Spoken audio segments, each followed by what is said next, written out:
여러분 2024년 새해를 시작하면서 한 달 동안 받은 말씀을 기억하십니까?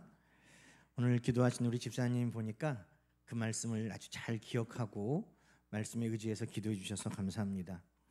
첫 번째 주일 우리가 보라 새 일을 행하신 하나님에 대해서 함께 나눴습니다. 그리고 하나님께서 풀어주소서. 두 번째 주에 우리가 함께 나눴죠. 세 번째 주에 평탄한 길을 주시는 하나님에 대해서, 그리고 지난주에는 지름길을 내시는 우리 하나님에 대해서 함께 말씀을 나눴습니다. 우리는 이 말씀 받고 참 기쁘고 이 말씀이 우리에게 이루어지기를 소망하며 아멘 했습니다. 여러분 그 말씀 여전히 붙들고 계십니까? 작심 3일은 아니겠죠? 작심 3일 우리가 잘 아는데 작심 3일에 반대되는 사자성어가 오늘 설교의 제목인 초지일관입니다. 처음 품은 뜻, 처음 품은 마음을 끝까지 밀고 나가는 것, 끝까지 지켜가는 것, 그것이 초지일관입니다. 세상에서 성공한 사람들도 한번 품은 뜻을 끝까지 지켜가기 위해 노력하고 있습니다. 하물며 하나님께서 우리에게 주신 하나님 나라의 영원한 복, 하나님 나라의 상급을 얻고 영원한 생명을 누리고 하나님의 자녀가 되고 말로 형용할 수 없는 이 놀라운 복을 얻음에 있어서 우리가 받은 은혜를 지켜간다는 것은 얼마나 더 중요한 것이겠습니까? 그래서 오늘 우리는 14절 말씀으로 다시 한번 2월이 시작하는 오늘 처음 그 받은 말씀의 그 감격이 다시 무뎌지지 아니하도록 하나님의 말씀으로 다시 잘 묶는 이 예배가 되기를 소망합니다. 우리 14절 말씀을 함께 읽어보십시다. 우리가 시작할 때에 확신한 것을 끝까지 견고히 잡고 있으면 그리스도와 함께 참여한 자가 되리라. 할렐루야.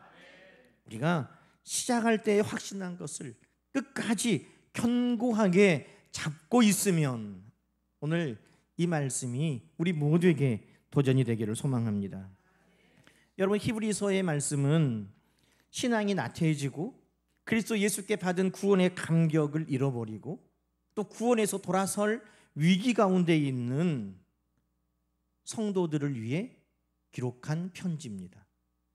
이 히브리서가 기록된 연도가 70년 이전이라고 이렇게 연구되었습니다. 왜냐하면 예루살렘 성전이 70년에 로마에 의해 멸망당했는데 거기에 대한 언급이 없고 또 80년에 우리가 잘 아는 바울의 영적인 아들 디모데가 에베소에서 복음을 전하다가 순교를 당했습니다.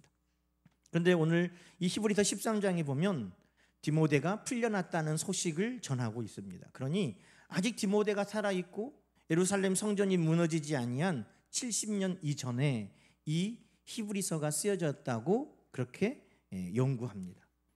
그런데 여러분 70년이라고 해도 언제입니까? 예수님께서 십자가에 달려 죽으시고 말씀하신 대로 사흘 만에 부활하셔서 40일 동안 제자들에게 그것을 보여주셨고 우리 예수님께서 약속하신 성령을 기다리라 하셔서 오순절 다락방에 성령이 임하고 성령의 놀라운 역사들이 막 증거되고 제자들을 통해서 복음이 증거되는 그 역사가 불과 30여 년 전 일입니다. 그런데 30여 년이 지난 이때 벌써 나태한 신앙, 첫 감격을 잃어버린 믿음의 생활, 그리고 위기 가운데 믿음에서 넘어지고 돌아서는 그런 이들이 생겨났다는 겁니다. 히브리서 10장 25절은 지금 이야기가 아닙니다. 히브리서 10장 25절은 이렇게 말합니다. 모이기를 패하는 어떤 사람들의 습관과 같이 하지 말고 오직 권하여 그날이 가까움을 볼수록 더욱 그러하자. 이게 언제 이야기라고요? 예수님이 이 땅에 계신 지 불과 30여 년 뒤의 이야기였다는 것입니다. 또 10장 29절에 보면 하나님의 아들을 짓밟고 자기를 거룩하게 한 언약의 피를 부정한 것으로 여기고 은혜의 성령을 욕되게 하는 자가 있다는 겁니다. 얼마나 놀라운 일입니까? 그 첫 마음, 첫 감격, 그 처음 믿음, 사랑, 그것을 잃어버린 사람들이 불과 30여 년 만에 교회가 염려하고 걱정할 정도로 생겨났다는 겁니다. 물론 64년에 네로 황제가 교회와 성도들을 핍박하는 일들이 있었습니다. 그러나 밖에서 오는 핍박보다 안에서부터 나태함으로 무너져가는 그것이 더 이 히브리서는 염려하는 바가 되고 있습니다. 구원의 감격을 잃어버리고 옛 모습으로 돌아가고 작은 핍박과 환난에도 변절하고 배교하고 곧 은혜를 헛되이 받았던 많은 사람들이 있다는 겁니다. 여러분, 오늘 우리의 모습을 돌아보지 않을 수 없습니다. 아멘 하고 은혜를 받아도 그 은혜가 헛되어 버리는 이들, 그 은혜의 감격을 잃어버리고 하나님 앞에 결단하고 서원했던 것들을 잊어버리고 작은 환난과 염려에도 넘어지는 우리들의 모습은 이 히브리서에서 말하는 그 성도들의 모습을 많이 닮아 있기 때문입니다. 사랑하는 성도 여러분, 우리가 구원을 은혜로 받는 것은 분명한 진리입니다. 그러나 그 은혜를 간직해야 하는 것도 성경은 우리에게 말씀하고 있습니다. 우리가 은혜로 구원받았지만 그 은혜 아래 머물고 그 은혜를 간직하는 것은 우리가 피 흘리기까지 싸워서 지켜야 될 일인 것입니다. 그러나 결코 은혜 아래 머문다는 것은 쉬운 일이 아닙니다. 마치 말씀을 받기는 받지만 금방 빼앗겨버리는 이들도 있고, 흙이 얕은 돌밭에 그 말씀이 떨어져서 금방 싹이 나지만 해가 돋은 후에 타서 뿌리가 없으므로 금세 말라버리는 것처럼 말씀을 받을 때는 기쁨으로 받지만 환난과 박해가 일어나면 금방 넘어져 버리는 자들도 은혜를 지키지 못하는 자들입니다. 가시나무가 덮인 밭에 말씀을 받았는데 싹이 나고 자라기까지는 합니다. 그러나 가시의 기운이 막혀서 열매를 맺지 못하는 것처럼 세상의 염려와 재물의 유혹에 막혀서 열매를 맺지 못하는 자들도 처음 마음을 끝까지 붙들지 못한 자들인 것입니다. 그래서 주님은 오늘 우리가 구원의 은혜를 받고 말씀을 통해 은혜를 받으면 그것을 품고 지키고 간직하는 좋은 옥토와 같은 마음의 신앙이 되라고 오늘 히브리서를 통하여서도 우리에게 말씀하고 계시는 것입니다. 은혜를 여러분 가벼이 여기지 마시기 바랍니다. 꼭 붙들기 위해서는 그것을 하찮게 여기면 안 됩니다. 여러분, 어린아이들이 공원에 가면 그 얼마 안 되는 풍선 하나를 얼마나 꼭 붙들고 있던가요? 그것을 놓으면 죽는 줄 알아요. 왜? 그것이 그에게는 소중하거든요. 제가 놀이공원에 가서 한 번은 달려가다가 넘어졌는데도 그거를 안 놓고 울는 애를 봤어요. 보통 넘어지면 손을 착 뻗잖아요. 그런데 넘어지는데도 그것을 꼭 붙들고 있더라. 왜? 중요한 것은 꼭 붙드는 것입니다. 우리가 첫 붙드는 것을 끝까지 붙들고 있다는 것은 그것이 얼마만큼 중요한가 우리에게 그것이 깨달아진 만큼 붙들고 있는 것입니다. 사극에 보면 시어머니 안방마님이 죽을 때까지 안 놓고 꼭 붙들고 있는 거 있죠? 그게 뭐예요? 곡간열쇠. 그래요, 곡간열쇠. 거기에서 그의 권위가 나와요. 그의 힘이 거기 있습니다. 그러니 곡간열쇠는 절대 손에서 안 놓는 거예요. 그것 놓으면 죽는 줄 알아요. 여러분, 오늘 성경은 우리에게 말씀하고 있습니다. 우리가 처음 붙든 그것을 끝까지 견고하게 붙들 수 있는 것은 무엇입니까? 그것이 나에게 얼마나 소중한 것인가를 깨달을 때 우리는 그것을 품고 지키고 간직하고 그것을 붙잡는 것입니다. 여러분, 은혜는 값없이 우리에게 주셨지만 그것이 얼마나 귀하고 소중한 것인지를 우리 모두는 기억할 수 있기를 주의 이름으로 축원합니다. 히브리서 6장 4절은 말합니다. 한 번 빛을 받고 하늘의 은사를 맛보고 성령에 참여한 자가 되고 하나님의 선한 말씀과 내세의 능력을 맛보고도 타락한 자들이 있다는 겁니다. 빛을 경험하고 어떻게 다시 어둠에 갈 수 있습니까? 하늘의 은사를 맛보고 성령의 역사를 참여한 자가 되고 어떻게 다시 과거로 돌아갈 수 있습니까? 하나님의 선한 말씀, 그 능력을 보고 어떻게 다시 옛 모습으로 돌아갑니까? 은혜를 너무 값없게 받았기 때문입니다. 선물로 받은 은혜이니까 너무 이것이 하찮게 여긴 결과입니다. 여러분, 오늘 우리에게 주신 은혜는 선물이지만 그 은혜는 예수 그리스도의 피값으로 우리에게 주신 그 무엇과도 바꿀 수 없는 소중한 은혜임을 여러분 기억하시기 바랍니다. 그러니 우리는 그것을 놓을 수 없는 겁니다. 그것은 우리가 꼭 붙들어야 할 것임을 여러분 기억하시기 바랍니다. 그래서 오늘 본문 12절은 형제들아, 너희는 삼가 혹 너희 중에 누가 믿지 아니하는 악한 마음을 품어 살아계신 하나님에게서 떨어질까 조심하라. 여러분, 하나님께 그 은혜를 받고도 은혜를 값진 은혜인지 깨닫지 못하면 떨어져 나가는 자들이 있다는 것입니다. 바울도 그 편지에 기록하기를 대만은 세상을 사랑하여 나를 버리고 갔다는 겁니다. 세상을 사랑하는 것이 더 귀한 하나님의 나라, 복음, 영원한 생명, 하나님이 주시는 복보다 더 귀하게 여기고 그것을 놓고 세상을 붙들러 가버렸다는 겁니다. 그러나 여러분, 끝까지 붙드는 자들 되시기를 주의 이름으로 축원합니다. 요한계시록 3장은 칭찬하는 교회, 칭찬하는 성도를 이렇게 이야기합니다. 이기는 자는 끝까지 내 일을 지키는 자라는 것입니다. 누가 이기는 자고 승리하는 자냐? 끝까지 내 일을 지키는 자, 붙드는 자, 그에게 만국을 다스리는 권세를 주신다는 것입니다. 여러분, 우리가 하나님 앞에 칭찬받는 교회의 성도가 되는 것은 하나님이 우리에게 주신 그것을 귀하게 여기고 끝까지 지키고 붙들고 견고하게 세워가는 자임을 여러분 기억하시기 바랍니다. 처음 받은 은혜, 처음 받은 사명, 처음 받은 그 기쁨과 감격을 여러분 놓지 않고 우리 하나님 나라 가는 그날까지 견고하게 붙드는 저와 여러분 되기를 축원합니다.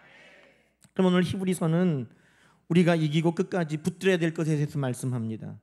여러분 6절 말씀 볼까요? 오늘 6절은 우리에게 무엇을 붙들라고 말합니까? 우리가 소망의 확신과 자랑을 끝까지 굳게 잡으라고 이야기합니다. 뭘 잡아요? 소망의 확신과 자랑. 14절은 또 이렇게 말합니다. 시작할 때 확신한 것을 끝까지 견고히 잡고 있으라는 겁니다. 자, 이 두 가지 말씀은 하나예요. 우리가 시작할 때, 우리의 믿음이 시작될 때 우리가 받은 확실한 것, 그게 뭡니까? 우리의 소망과 확신과 자랑이라는 겁니다. 여러분, 우리가 믿을 때 우리가 받은 소망, 확신, 자랑, 기쁨은 무엇입니까? 히브리서 2장 3절에 보면 그것이 무엇인지를 설명하고 있습니다. 우리가 이같이 큰 구원을 등한히 여기면 어찌 그 보응을 피하리요? 이 구원은 처음에 주로 말씀하신 바요 들은 자들이 우리에게 확증한 바라. 여러분, 지금 너희가 시작할 때 확신한 것, 소망과 확신과 자랑을 끝까지 견고하게 붙잡으라 했는데, 여러분 처음 시작할 때 받은 것이 뭐라는 거예요? 구원의 소식이라는 겁니다. 구원, 우리의 구원. 여러분, 우리의 구원이 어떻게 우리의 소망이 됩니까? 내 행위로, 내 노력으로, 내 공로로 우리가 구원받는 것이 아니라 오직 예수 그리스도의 십자가의 피로 말미암아 구원받는다는 것은 우리에게 유일한 소망이 되는 것입니다. 우리 중에 누가 내 행위로 구원받을 수 있습니까? 내 착한 선함으로 구원받을 수 있는 사람이 누가 있습니까? 내 공로로, 내 업적으로 하나님의 나라를 얻을 수 있는 사람이 누가 있습니까? 아무도 없어요. 그런데 오직 성경은 예수 그리스도의 십자가의 보혈로 우리가 구원 얻었다고 말씀했다는 것입니다. 그것이 듣는 모두에게 소망이 되었습니다. 예수 그리스도만이 나의 구원이시라. 여러분, 그리고 그 예수 그리스도가 나의 구원이시라는 소망은 우리에게 믿음이 되었다는 것입니다. 그것을 믿고 확신하는 자들이 오늘 하나님의 자녀가 되고 하나님이 주시는 영원한 생명과 하나님의 나라의 상속자가 된 것입니다. 그것이 우리의 기쁨이 됐다는 거예요. 내가 예수 그리스도의 십자가를 믿고 소망 가운데 기뻐하는 것, 이것이 내가 처음 붙들었던 그것이라는 겁니다. 여러분, 히브리서 10장은 우리가 붙드는 소망에 대해서 더 자세하게 설명해 주었습니다. 히브리서 10장 19절은 형제들아 우리가 예수의 피를 힘입어 성소에 들어갈 담력을 얻었다고 말합니다. 그 예수 그리스도는 우리에게 새로운 살 길이 되어 주셨다고 말씀하고 있습니다. 우리가 마음의 뿌림을 받아 악한 양심으로부터 벗어나고 몸은 맑은 물로 씻음을 받아 새로워졌다고 하나님께로부터 나아가게 되었다고 말합니다. 그러니 23절 뭐라고 말합니까? 약속하신 이는 미쁘시니 우리가 믿는 도리의 소망을 움직이지 말고 굳게 잡아라.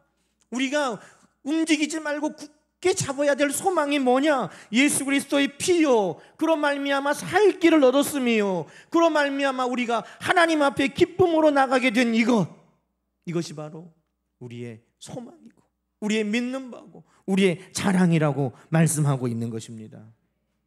여러분, 이것이 여러분에게도 소망입니까? 여러분에게도 여러분의 믿음의 본질입니까? 이것이 여러분에게 기쁨이 되고 있습니까? 그러면 그것을 끝까지 굳게 붙드는 여러분 되기를 축원합니다. 이것을 빼앗기면 안 되는 거예요. 10장 34절 이하도 이렇게 말합니다. 너희가 갇힌 자를 동정하고 너희 소유를 빼앗기는 것도 기쁨에 당할 수 있는 것은 더 낫고 영구한 소유를 너희가 믿기 때문이라는 것입니다. 이 땅에서 우리가 차라리 갇힌 자를 동정하는 이유가 뭡니까? 소유를 빼앗기는 것도 기뻐할 수 있는 이유가 뭡니까? 더 좋은 소망, 확신, 자랑이 우리에게 있기 때문이라는 것입니다. 그러므로 너희 담대함을 버리지 말라. 이것이 큰 상을 너희에게 얻게 하는 것이니라. 여러분, 어린아이가 그 풍선을 놓지 않고 넘어져도 무릎이 깨져도 그것을 붙들었다면 오늘 그보다 더 귀한 이 소망과 확신과 자랑을 우리에게 주셨다면 여러분, 우리는 이것을 결코 놓을 수 없는 것입니다. 어떠한 환난과 시련과 역경이 와도 어떤 두려운 문제가 우리 가운데 온다 할지라도 여러분, 우리는 이것을 나는 죽으면 죽었지, 나는 절대 놓을 수 없다. 여러분, 이 결단과 각오가 우리 하나님 나라 가는 그날까지 초지일관 우리의 고백이 되기를 소망합니다. 여러분, 이것을 끝까지 붙들면 어떤 복을 주십니까? 오늘 말씀은 그것도 우리에게 알려주십니다. 6절 말씀에 보니까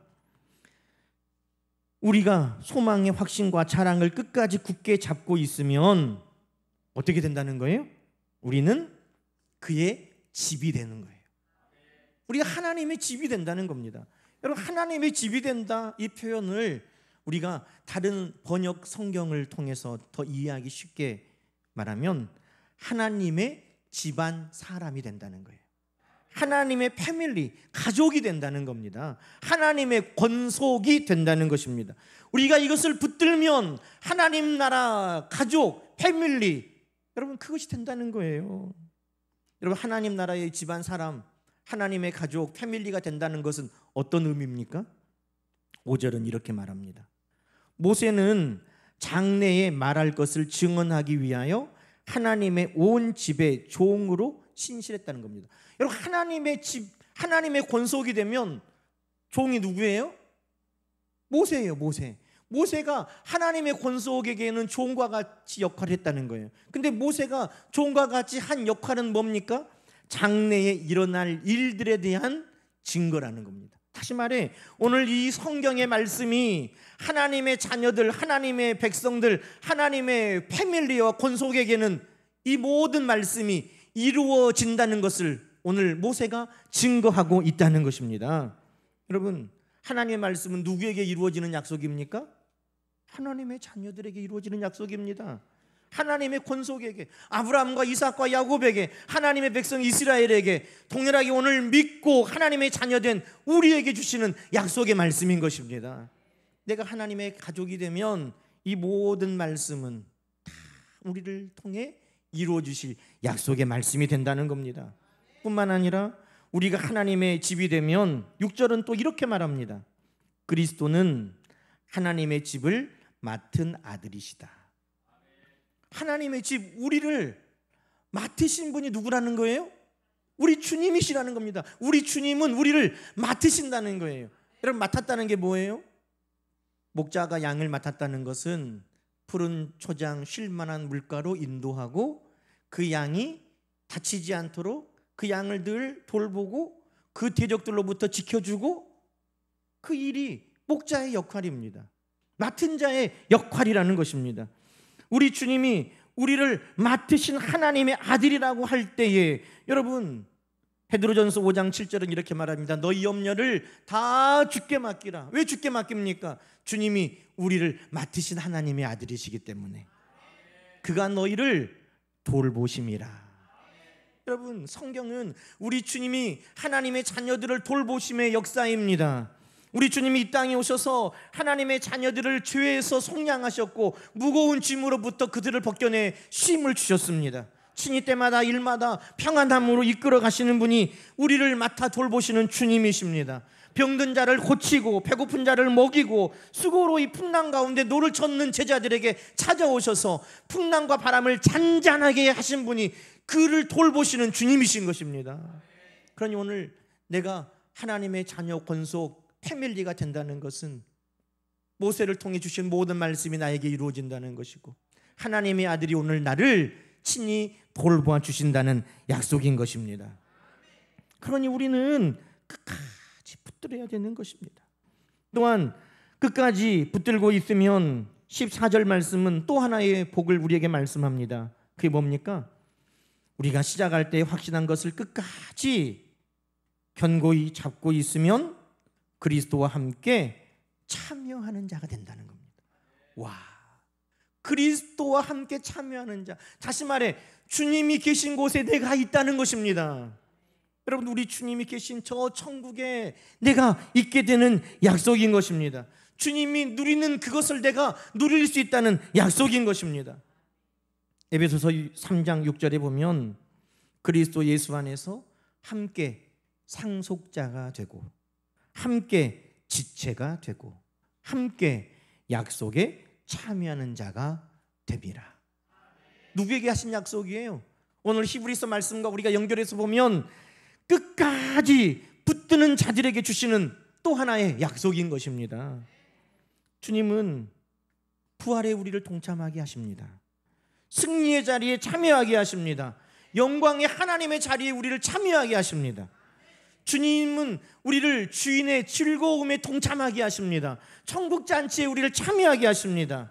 하늘의 은사와 성령의 놀라운 역사에 우리를 참여하도록 해 주신다는 것입니다.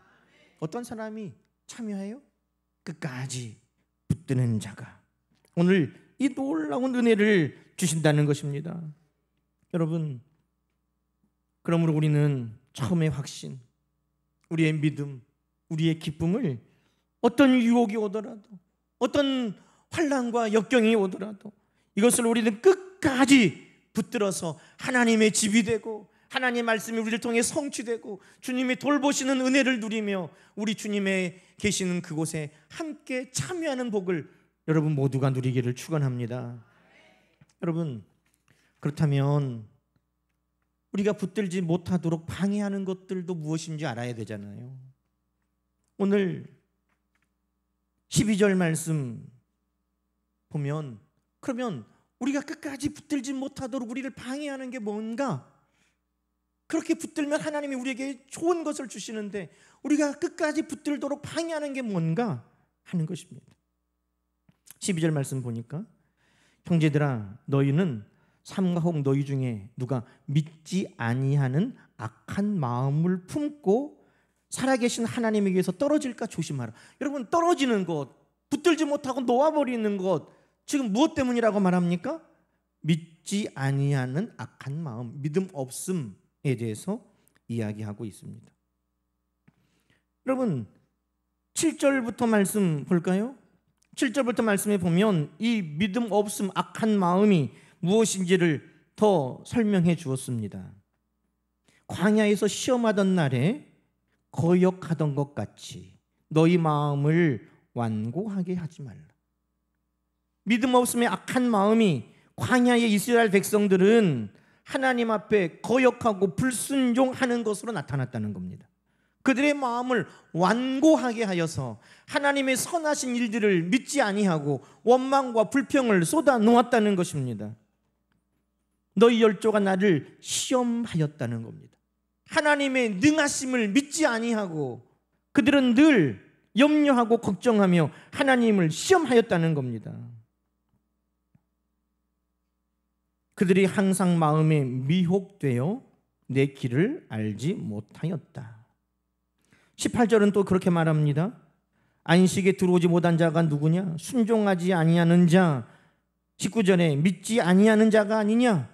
여러분, 그러므로 우리가 하나님의 그 약속의 말씀을 붙들지 못하게 하는 것은 분명하게 오늘 우리에게 보여지고 있습니다. 그게 뭡니까? 믿음 없음의 악한 마음이라는 겁니다. 믿음 없음의 악한 마음은 때로는 불순종으로 나타나고, 때로는 하나님을 믿지 못하는 시험하는 것으로 나타나고, 때로는 원망과 불평으로 나타나고, 그 모든 것들이 우리 안에 하나님을 끝까지 붙들지 못하도록 우리를 흔들고 있다고 성경은 말씀하고 있는 것입니다.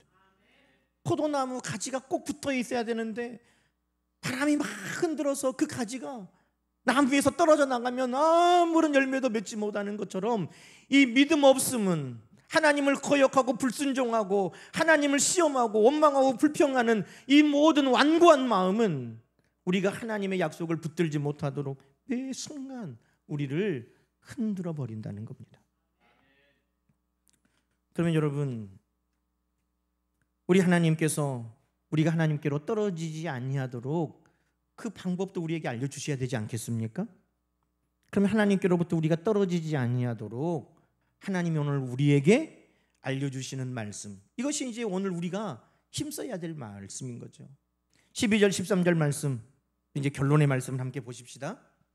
형제들아, 너희는 삼가 혹 너희 중에 누가 믿지 않은 악한 마음을 품고 살아계신 하나님에게서 떨어질까 조심할 것이요. 자, 그럼 조심하면 어떻게 해야 돼요? 13절 말씀은 우리가 함께 읽어보십시다. 오직 오늘이라 일컫는 동안에 매일 피차 권면하여 너희 중에 누구든지 죄의 유혹으로 완고하게 되지 않도록 하라. 자, 하나님이 떨어지지 않도록 우리에게 주시는 처방이 있습니다. 그게 뭡니까? 첫 번째, 오늘, 매일이라는 것입니다. 어떻게 하면 운동을 잘할 수 있어요? 어쨌든 한 번은 저도 해요. 그런데 어떻게 해야 돼요? 내일부터 해야 해요. 내일부터. 아니, 오늘 해야 돼요. 오늘 시작했으면 그 다음에는 어떻게 해야 돼요? 매일, 날마다 하는 것입니다. 어떤 사람들이 믿음에서 떨어져 나간다는 거예요. 그들의 신앙의 삶이 오늘이 매일이 되지 못하는 자들이 하나님에게서 떨어져 나갔다는 것입니다. 여러분, 결국 오늘에 충실한 믿음이 끝까지 가는 믿음이라는 것입니다. 우리 예수님께서 여러분 우리에게 기도를 가르쳐 주시면서 어떻게 기도하라고 알려주셔요? 내일부터 기도하라고 알려주셨어요? 오늘의 기도를 알려주신 거예요. 여러분, 주님의 기도의 특징은 뭡니까? 오늘의 기도예요. 오늘 우리에게 일용할 양식을 주시고, 우리가 우리에게 잘못한 사람을 용서해 준 것 같이 우리 죄를 언제 용서해 줘요? 내일? 앞으로 언젠가? 오늘 우리도 용서하고 오늘 우리도 하나님 앞에 죄사함을 받기를 위해 기도하라는 것입니다. 우리가 시험에 들지 않게 기도해요. 언제 시험에 들지 말라고? 오늘은 들고 내일부터요? 아니, 오늘이에요. 그러니 주님의 기도는 오늘 우리에게 일용할 양식을 주시고 오늘 용서하고 우리도 죄사함을 받고 오늘 시험에 들지 않도록 오늘의 믿음을 위해 하나님 앞에 기도하는 것입니다. 여러분, 그러기니 오늘 하나님께서 우리에게 하나님으로부터 멀어지고 떨어지지 아니하도록 주시는 그 처방도 동일합니다. 그게 뭡니까? 오늘이 매일이 되게 믿음에 힘쓰라는 것입니다. 말씀과 기도로 거룩한 삶이 되는 것 어떻게 하면 됩니까? 오늘 말씀과 기도가 매일의 삶이 될 때 거룩해지는 것입니다. 사랑하는 성도 여러분, 우리가 하나님을 꼭 붙들 수 있는 것은 끊임없이 그 손에 힘을 주는 겁니다. 그것이 오늘이고 매일이 되는 것입니다. 그럴 때 우리는 하나님이 우리에게 주신 그 첫 소망과 확신과 자랑을 하나님 나라 가는 그날까지 끝까지 견고하게 붙들게 되는 것입니다. 저는요, 결혼 반지를 잊어버렸어요. 한 번 빼놨거든요. 그래가지고 세수하고 나와가지고 잊어버렸는데 그 뒤로 못 봤어요. 보신 분들 알려주세요. 딱 한 번 빼놨는데 어디 가버렸어. 딱 한 번 뺐다니까요. 한 번 딱 놓으면 아무리 좋은 것도 귀한 것도 우리는 지키지 못해요. 그러니 성경은 말씀하는 겁니다. 오늘 붙들라는 거예요. 그 오늘이 매일 되도록 붙들라고 말씀하고 계시는 것입니다. 또 하나의 처방은 뭡니까? 서로 피차 권면하여 죄의 유혹에 빠지지 않게 하라는 것입니다. 서로 피차 권면하라는 겁니다. 여러분, 이때 권면이 뭐예요? 내 생각과 내 판단, 내 경험을 말하는 게 아니에요. 하나님의 말씀으로 하는 권면이에요. 하나님의 말씀의 은혜를 서로 나누는 거예요. 여러분, 정말 감사한 게 제가 말씀을 증거하면 우리 성도님들이 그 말씀을 일주일 내내 묵상해 주시는 거예요. 얼마나 감사한지 몰라요. 기도하는 분들이 그 말씀을 잘 품고 있다가 기도해 주시고 잊어버렸겠지 하면 그 말씀을 은혜로 나눠주시는 거예요. 여러분, 우리가 피차 권면하는 것은 다른 게 아닙니다. 하나님이 우리에게 주신 말씀을 가지고 그 은혜를 나눌 때 우리는 서로 격려가 되고 위로가 되고 힘을 내게 되는 줄로 믿습니다. 오늘도 성령께서 우리를 격려해 주세요. 말씀으로 우리를 오늘도 인도해 주세요. 시편 43편에 보면 주의 빛과 주의 진리를 보내셔서 나를 늘 인도하여 주의 거룩한 산에 서게 해주신다는 겁니다. 그 빛과 진리가 말씀과 성령, 오늘도 우리를 하나님께서 그것을 통해 하나님의 거룩한 산에 설 수 있도록 우리를 이끌어 가시는 것입니다. 사랑하는 성도들, 말씀을 마칩시다. 처음 마음을 끝까지 붙들고 있다면 오늘 하나님은 우리에게 놀라운 은혜를 주십니다. 하나님이 집이 되고 하나님이 주신 약속이 나의 성취가 되고 우리 주님이 나를 돌봐주시고 우리 주님이 계신 곳에 내가 참여하는 놀라운 은혜를 입습니다. 그러나 우리를 그만두지 아니하고 바람이 막 흔드는 것처럼 믿음 없음과 모든 완악한 마음들은 우리를 매일 시험에 들게 합니다. 그러니 우리는 매일 오늘 하나님의 말씀으로 권면을 받고 성령의 인도하심을 따라가야 될 줄로 믿습니다. 여러분, 우리에게 주시는 말씀, 감격, 은혜, 그것을 꼭 붙들고 우리 하나님 가는 그날까지 견고하게 서는 저와 여러분 다 되시기를 주님의 이름으로 간절히 축원합니다. 함께 기도하십시다. 오늘 나에게 주신 하나님의 말씀 우리 모두에게 들려진 줄로 믿습니다. 하나님, 내가 붙들어야 할 것이 무엇인지, 오늘 나에게 그 소망과 그 믿음과 기쁨의 감격이 있는지 주님 나에게 회복되게 하여 주시기를, 나를 흔드는 것들이 있다면 하나님 그것들을 잘 이겨내고 오늘 우리 하나님 붙들 수 있게 해주시기를 이 시간 함께 간절히 기도해 주시기 바랍니다. 하나님 감사합니다. 오늘 우리 모두에게 주신 하나님의 음성이 하나님 나에게 내 마음의 말씀, 나에게 하신 하나님의 말씀으로 들려지게 해주셔서 감사합니다. 오늘 내가 하나님 더 힘껏 붙들어야 될 것들이 무엇인지, 하나님 그 첫 믿음과 첫 감격과 은혜 아래 내가 여전히 머물고 있습니까? 주님만이 나의 구원의 유일한 길이요 산 길임을 내가 소망 가운데 바라보고 있습니까? 하나님의 말씀과 약속이 나에게 신실하게 이루어지는 것을 오늘도 믿고 내가 의지하고 있습니까? 하나님, 내 믿음의 생활이 기쁨 가운데 이루어지고 있습니까? 하나님, 우리가 힘써 붙들어야 될 것이 무엇인가를 돌아보게 해주시고 하나님 견고하게 붙드는 우리 모든 성도들 다 되게 하옵소서. 하나님, 우리를 흔드는 것들은 무엇입니까? 오늘도 무엇이 나에게 우리 하나님 약속보다 더 귀하게 여겨지고 있습니까? 무엇이 나에게 크게 다가와서 염려 걱정이 되어 믿음 없음으로 우리를 넘어지게 만듭니까? 하나님, 이 시간도 우리를 긍휼히 여겨주셔서 그 바람과 파도를 잔잔하게 하심처럼 하나님 그 모든 우리를 흔들어 낙한 것들이 우리 가운데 다 멈춰지게 하여 주시고 끊임없이 우리 하나님 주시는 은혜를 오늘의 매일로 붙들고 살아가는 우리 모든 성도들 다 되게 도와 주시옵소서. 하나님 감사합니다. 한 해를 소망의 말씀으로 시작하고 계신 하나님, 그 말씀을 올 한 해 끝까지 우리의 믿음의 여정이 끝나는 그때까지 늘 붙들고 살아갈 수 있기를 소망합니다.